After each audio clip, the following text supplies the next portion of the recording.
Hey everyone, welcome to another edition of Inside Rosenberg Estis. Today we're talking to Cori Rosen, and we are going to talk all about housing discrimination and why you need to think about housing discrimination before you do a project, while you're running your entire portfolio of buildings, and what you need to know today in order to avoid any type of discrimination issue. If you can't avoid it, we're also going to talk about what you can do if you're accused of it, and we're going to talk about what you can do to prevent it in the first place with your operating procedures. So it's my pleasure to welcome Cori Rosen to the Inside Rosenberg Estis show. Cori, welcome. Thanks for joining us today.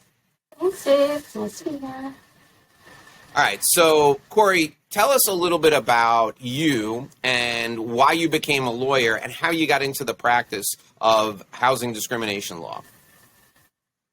Well, it's convoluted, but I became a lawyer, or decided to become a lawyer when I was in college. I did an internship in fashion. I wanted to be in fashion for Kenneth Cole, and during that internship, we did rotations, and I ended up with the legal team for a few days, and I found what they were doing so interesting and pivoted to the LSAT and decided to go to law school sort of on a whim, hoping to do trademark IP work.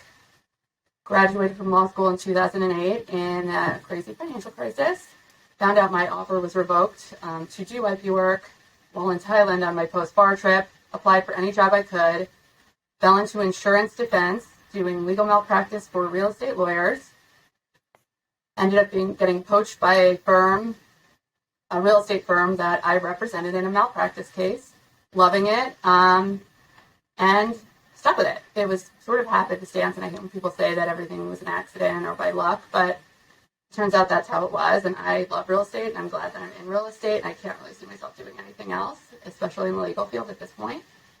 So, that's it. I've been at Rosenberg Estis since 2013, and I fell into the world of human rights law because I was assigned to a pretty high exposure case as a junior associate against the Durst organization brought by the U.S. Attorney's Office, claiming that there were discriminatory design and construction practices across their portfolio.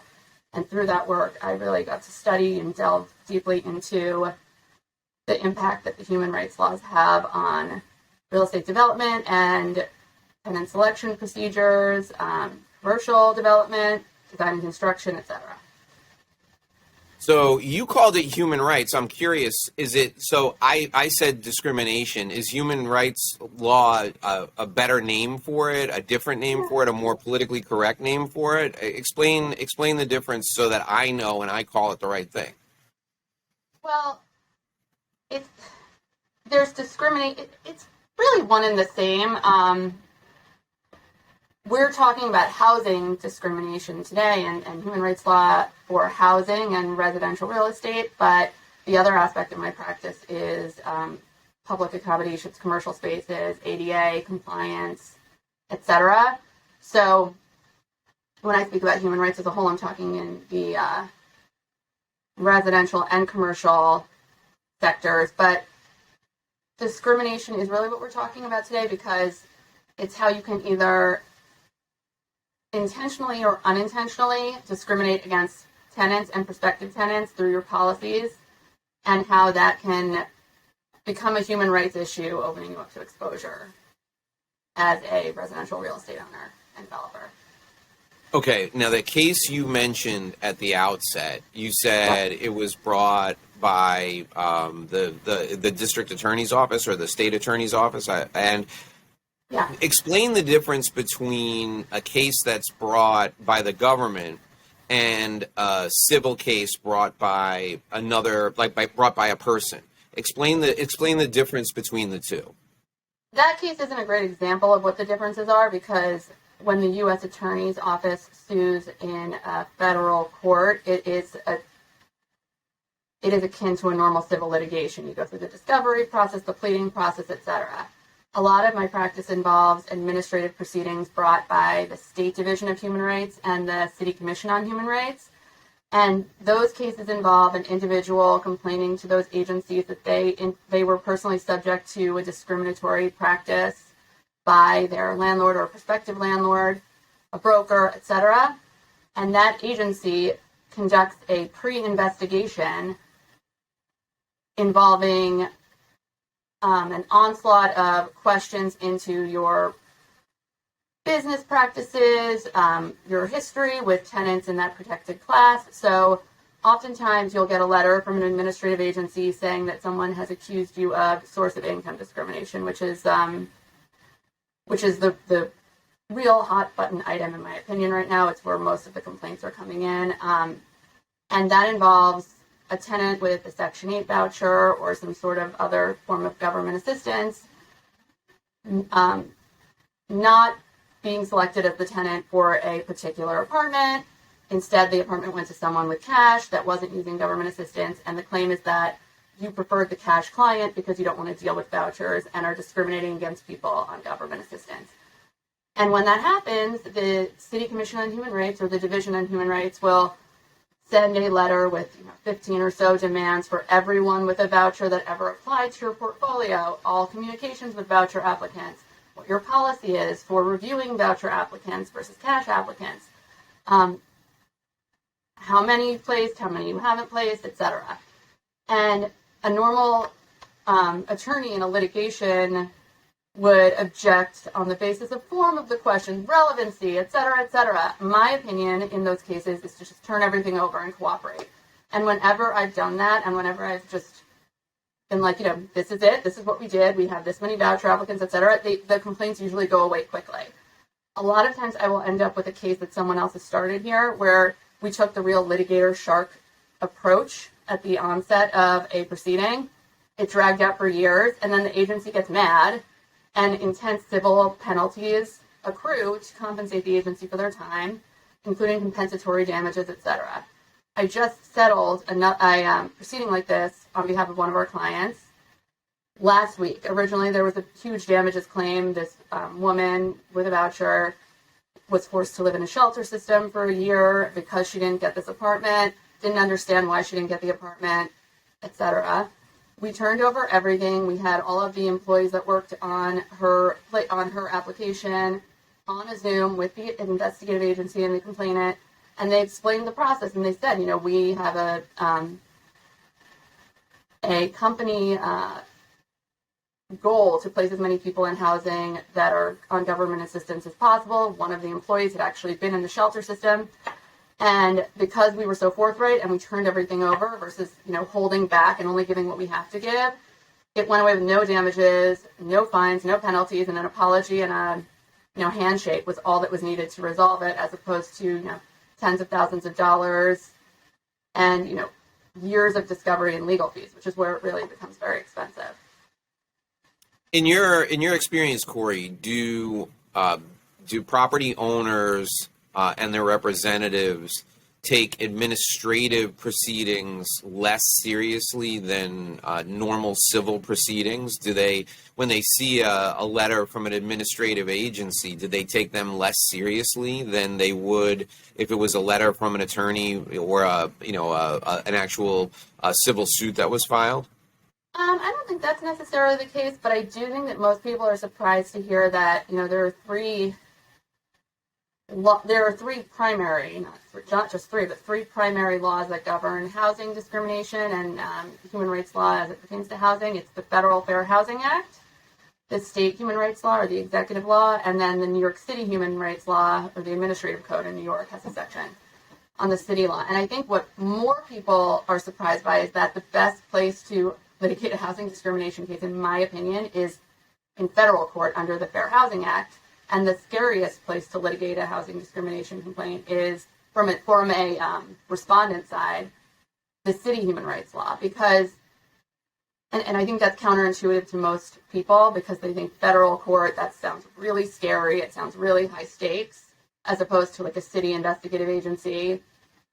And the reason is that the city human rights law is very, very tenant and aggrieved person friendly and puts so much more of an onus on an owner or a covered entity than the federal law does. For example, there's something called a reasonable accommodation / modification, and a reasonable accommodation is a change to typical rules and policies as it pertains to housing to accommodate someone with a disability. And those policies could include, most prevalently, allowing a emotional support animal or service animal in a no pets building. And then a reasonable modification is doing physical work to an apartment or a common area of a building to allow it to be accessible to someone with a disability, putting in a ramp, putting in an accessible bathroom, etc. The federal law says that all reasonable modifications must be allowed at the expense of someone with a disability, and that the person with a disability at the conclusion of their tenancy has to restore the apartment or common area to its original condition at the conclusion.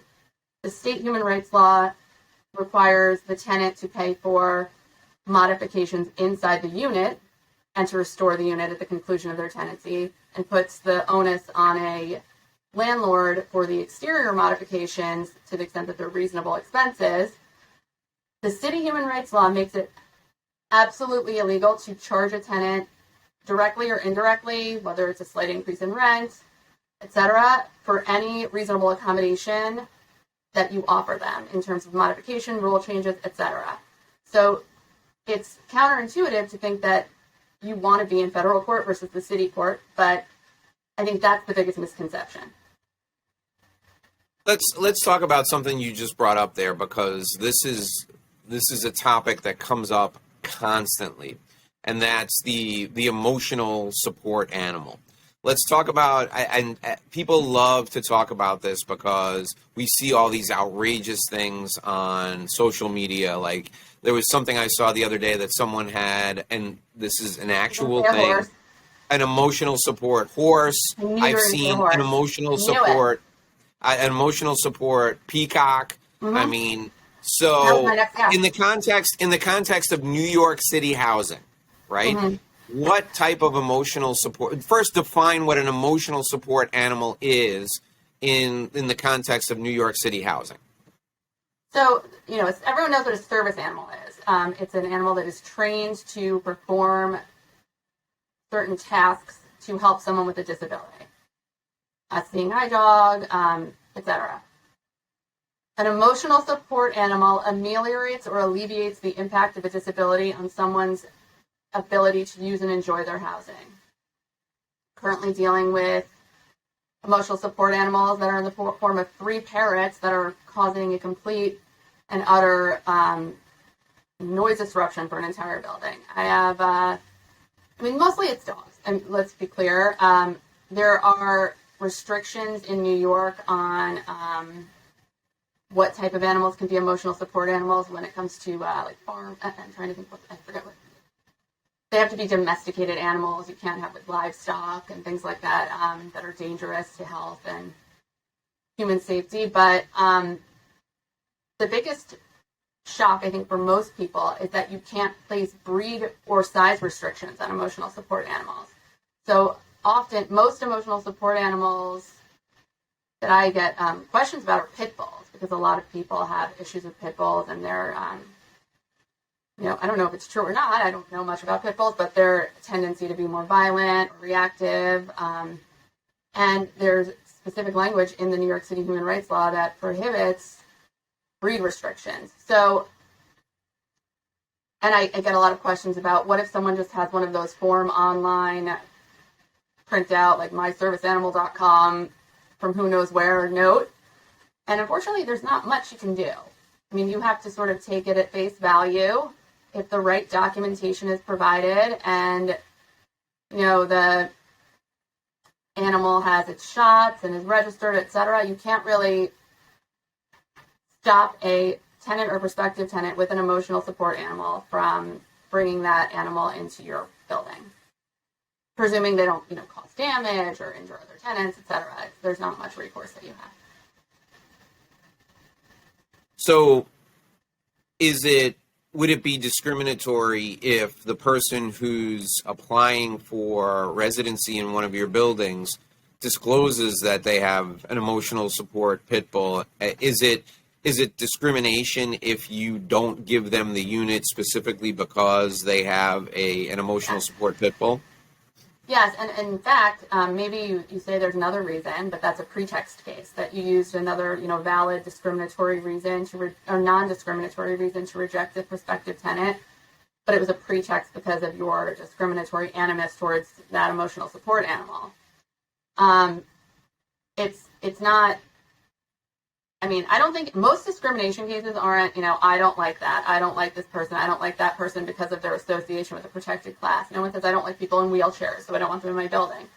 Right. Most discrimination cases are inadvertent. For example, in the context of an ESA, an emotional support animal, the New York City Commission on Human Rights has guidance documents to advise landlords and housing providers on what their obligations are with respect to reasonable accommodations and modifications. And in that document, it says that an advertisement for an apartment that just says no pets could potentially be discriminatory in and of itself. And I think that most of my clients or the clients I've dealt with find that to be the most shocking thing, that all of these ads on StreetEasy that say no pets could be a gateway to a discrimination claim, instead of the better course of conduct, which is to have an advertisement that says, no pets, asterisk. However, it is the policy of landlord to comply with all human rights laws when it comes to the allowance of emotional support animals and service animals. And I think those are the sort of idiosyncrasies that people don't realize could really expose them to a administrative investigation that could even open up further human rights claims, because once the investigation starts, if other things are discovered, you could have a pattern or practice finding, which exponentially increases the damages and exposure.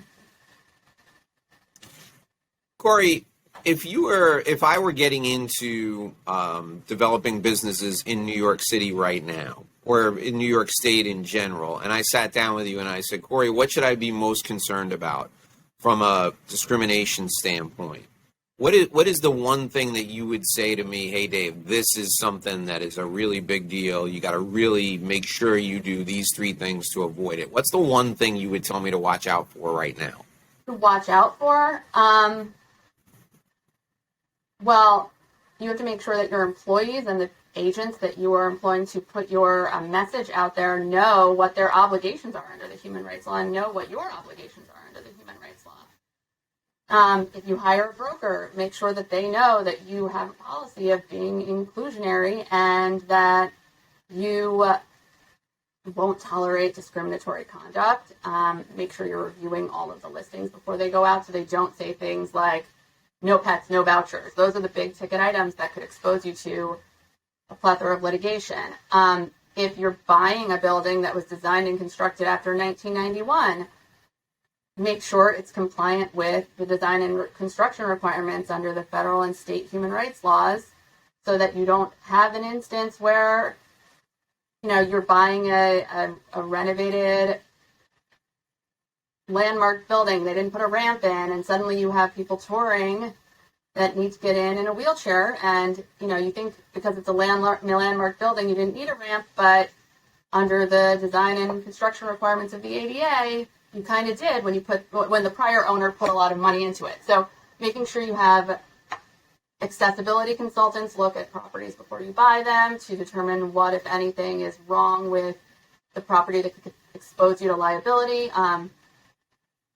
That's a big ticket item. I think also proactively, all people that are in the business of renting residential real estate should have policies and trainings in place on how to respond to requests for reasonable accommodations, how to deal with emotional support animals, what the obligations are when it pertains to voucher applicants. Up and coming are bills proposed to prevent landlords from considering criminal background in terms of someone's candidacy for housing, because there are studies that have proven that there's a disparate impact on persons of color when criminal background checks are used to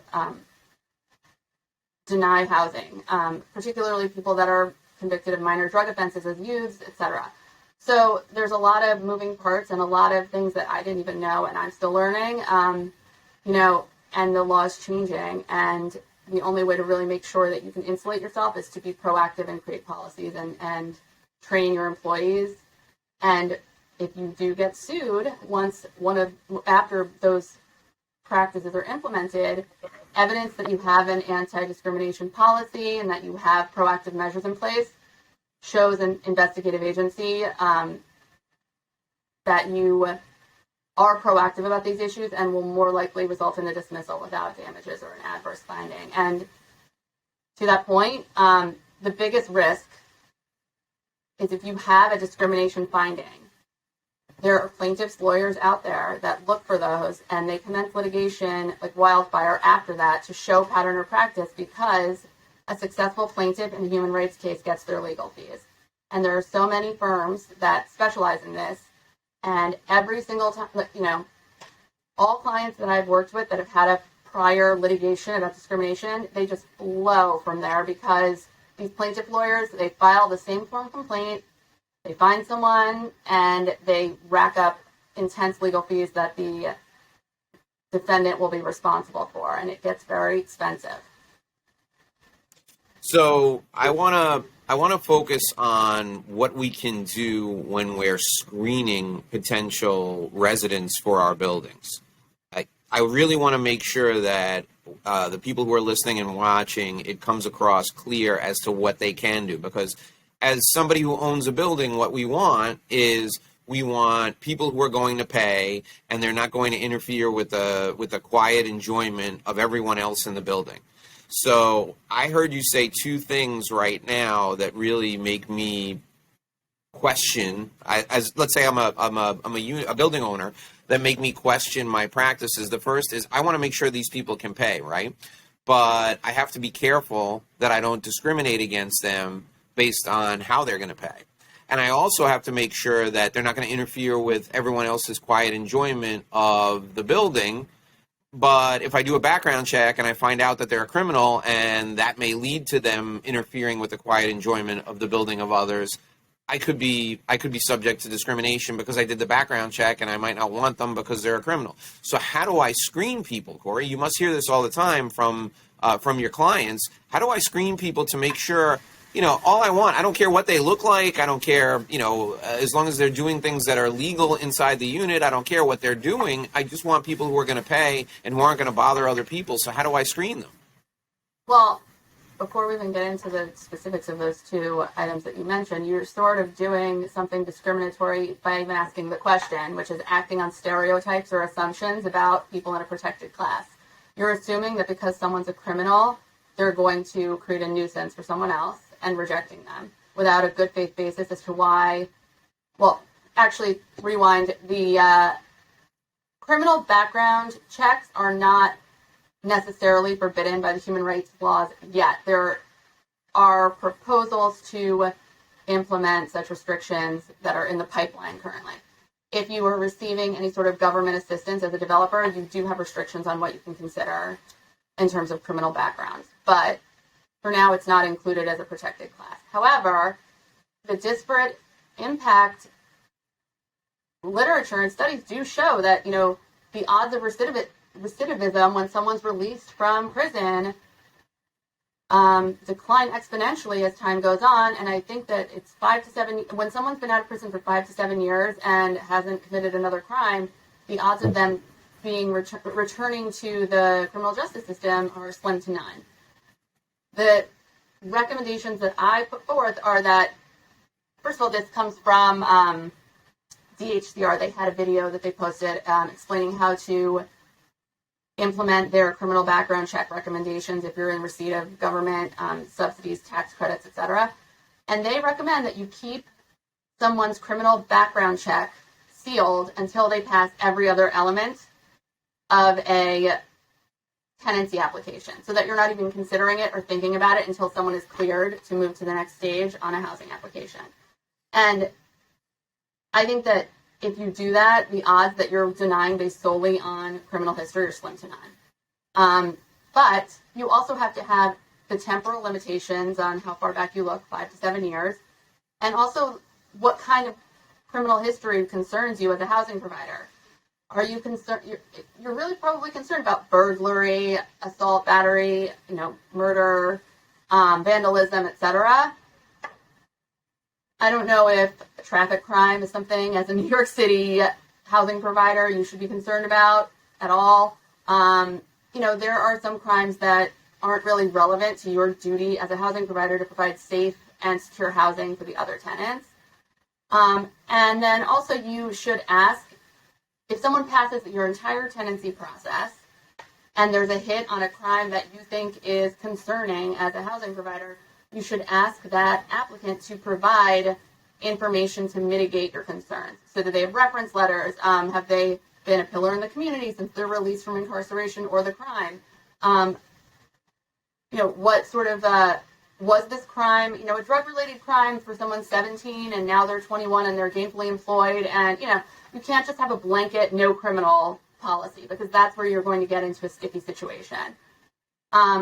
There are only two crimes that you're allowed to have a blanket ban on, and that is someone who's a lifetime registrant or required lifetime registrant on a sex offender list, and someone who was convicted of the production and distribution of methamphetamine. Everything else is sort of a gray area. You can't consider misdemeanors at all. It has to be a felony or greater and a conviction, not just a pending, it can't be a dismissed conviction, it can't be expunged, etc. So even though it's not necessarily protected right now by the human rights law, I think those are best practices to avoid any inference of discrimination or discriminatory animus. And then the second category you were talking about is the way someone can pay. And at the end of the day, it is more difficult. I don't think anyone disputes that there are more hoops that need to be jumped through for a landlord to accept an applicant that receives government subsidies. There are forms, inspections, procedures, case workers, etc. that you have to work with. You cannot refuse to accept a voucher applicant just because you don't want to do that work. That is discrimination. And at the end of the day, the voucher is going to pay you for the duration of the lease, right? So it's a little bit more work up front, but you don't know if your tenant's going to get laid off, that is cash. You don't know what's going to happen. And you can't say, I don't want to do that extra work and I don't want to put in that work just because they have a voucher. Because that's, a prima facie case of discrimination, and you're going to be in a really bad position to argue otherwise. Now, if someone can't afford the rent, that is not source of income discrimination. If someone's voucher doesn't cover the rent, that is not source of income discrimination. However, if someone comes to you with a voucher that will cover 100% of the rent that you are asking for the apartment, and you reject them because they have a low credit score, that is source of income discrimination, because their credit and their ability to pay is irrelevant when you're being paid fully from a third party.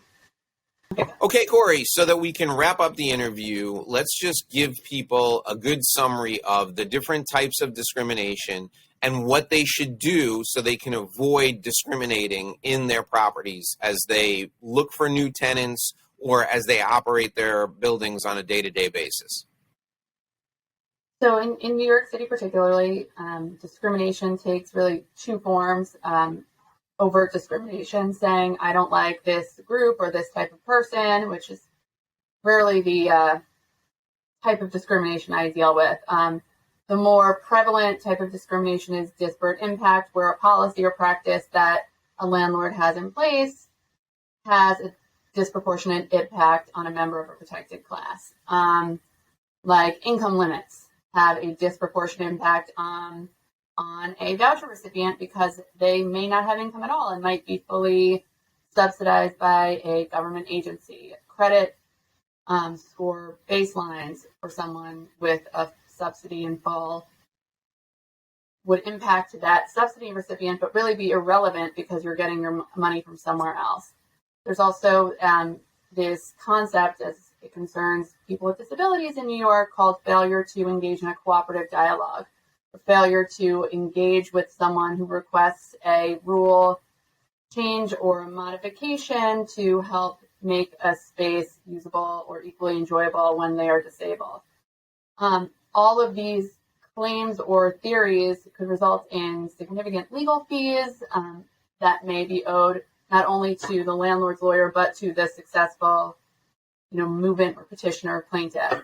And the way to avoid exposure in this regard is to be proactive, not wait for an agency to find that you've done something, whether advertent or inadvertent, that is discriminatory, and thereafter ask you to implement policies, conduct trainings, post notices, but to do those on your own accord so that particularly if a meritless claim is brought, you can say, we have these policies in place, we have these checks and balances, and you can show that you are proactive and that you're doing everything one step ahead. And in all likelihood, those proceedings will be dismissed if you have nothing to show for it, or if there's no discrimination to show that backs up the claimant's position. And if there is some sort of inference of discrimination or something that's a little bit off, you can still get the claim to go away relatively inexpensively and quickly if you are proactive and there's less directive on behalf of the agency in terms of policies, trainings, postings, etc. So if you come to Rosenberg Estis before there's a problem, you will save so much money down the road if a problem arises. Okay, so what's the best way for people to reach out to you, Cori, to come to you in advance of these issues? I'm in the office most days and available on my direct line, which is 212-551-8401, or my email address is on my bio on the firm website, CROSEN@rosenbergestis.com. Okay, we're going to put all that contact info down in the show notes. If you are a property owner in New York State and you want to make sure that you don't have any practices that could cost you big bucks down the road, you need to call Cori in advance. All of her contact info is down below. Cori, thanks for joining us today. It was great to have you. Thank you for having me. It was lovely to be here. Alrighty, folks, that'll do it for this episode of Inside Rosenberg Estis. My name is Dave Lorenzo. We'll see you back here again for another edition of our show. Take care.